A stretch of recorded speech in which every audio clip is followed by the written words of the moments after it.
Bienvenue sur la chaîne de Gigafourmis, les fourmis les plus balèzes du game. La colonie dont je te parle aujourd'hui, c'est une jeune fondation de Crematogaster scutellaris. C'est une espèce pour ma part que je trouve très balèze. Quand je te parle de balèze, je te parle pas de sa taille parce que c'est une espèce vraiment minuscule, mais plutôt par ses capacités, je t'explique ça un peu plus tard dans la vidéo. Donc là, on attaque direct par un nettoyage. Je me suis dégoté un petit aspirateur à insectes sur AliExpress, donc je teste ça vite fait. Ça me permet d'aspirer une partie des déchets, et ce que je fais ensuite, c'est que je prends du coton mouillé dans une pince et je viens frotter le reste des déchets. Je finis de frotter avec un coton sec qui me permet d'absorber l'eau qui reste. Tu peux voir que pendant que j'ai fait le nettoyage, c'était très calme, on voit aucune fourmi dehors, donc on va tout de suite basculer dans le nid. Et là, tu vois tout de suite qu'il y a un peu plus d'activité. Le premier truc que tu as dû remarquer, c'est cette montagne de trucs blancs. Ces trucs blancs, c'est du couvain de fourmis. Le couvain, c'est quoi? C'est le mélange entre les œufs, les larves et les nymphes. Cette espèce, si tu t'en occupes bien, la Crematogaster scutellaris, ce sont des très grosses pondeuses. Elles font des couvains énormes par rapport aux tailles des colonies en général. Là, c'est une toute petite fondation. Ce qu'on appelle une fondation, c'est une jeune colonie de fourmis, tu vois, qui a pas beaucoup d'ouvrières.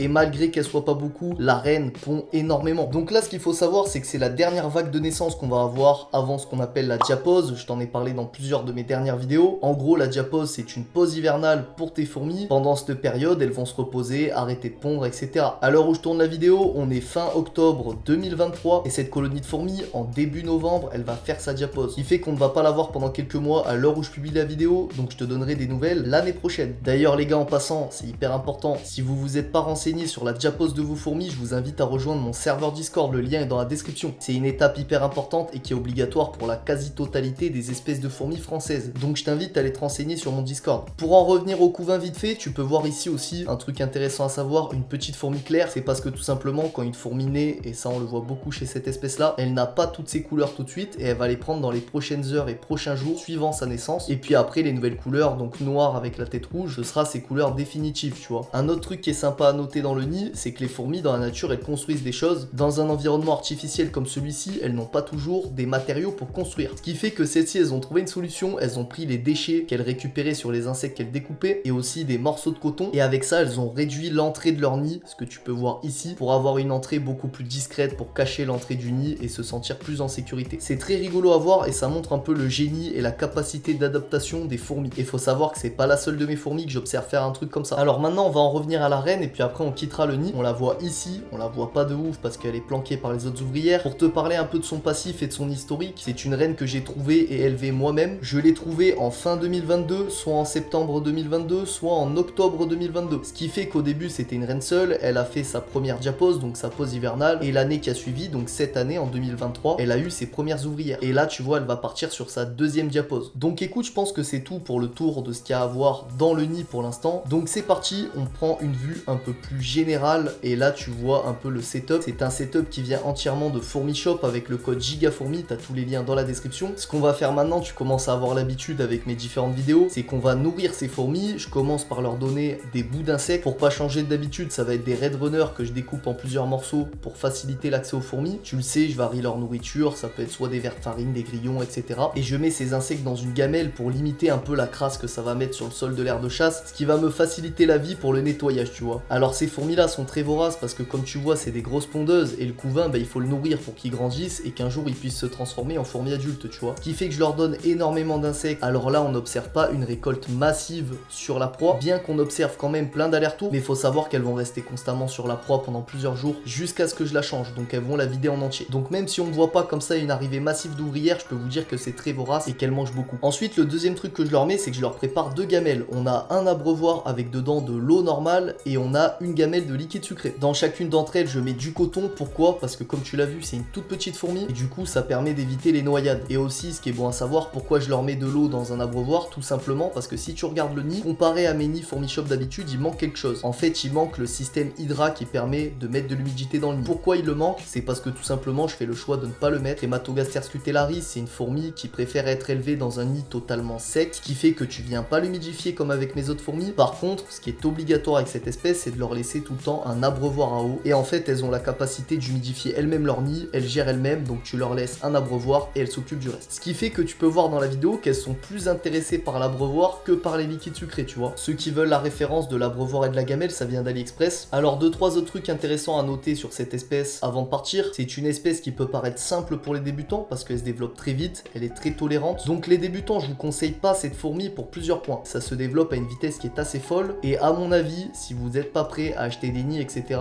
vous allez vite être débordé. Deuxième raison pour laquelle je ne la conseille pas à un débutant, c'est une fourmi, comme tu l'as vu, qui est toute petite. Et il faut savoir que c'est la deuxième fourmi qui s'évade le plus de France dans les élevages. La première, je t'en ai déjà parlé, c'est la Phédole paedula. Et ben la Crématogaster scutellaris, elle s'évade aussi de quasiment tout. Je pense que c'est tout ce qu'il y a à dire pour les points négatifs. C'est une espèce sinon que je trouve vraiment cool. Elle est pas chiante, elle se développe vite. Moi j'aime bien les espèces qui explosent vite, tu vois. Et faut savoir aussi, dernière petite anecdote avant de finir cette vidéo, moi j'ai commencé l'élevage de fourmis avec cette espèce, la Crématogaster scutellaris. Donc c'est une espèce que j'aime beaucoup forcément. C'est avec elle que je me suis fait connaître, avec mes premières vidéos au format un peu short. Et bah écoutez tout le monde, c'est la fin de cette vidéo, j'espère que ça vous a plu. Je t'invite à me dire ce que t'en penses en commentaire, si jamais t'élèves cette espèce. Si tu penses que j'ai oublié des trucs importants à dire sur cette colonie, voilà, je t'invite à venir le dire en commentaire. Et je t'invite aussi bien sûr à t'abonner comme d'habitude pour ne pas manquer l'évolution de cette colonie de fourmis. Ciao ciao.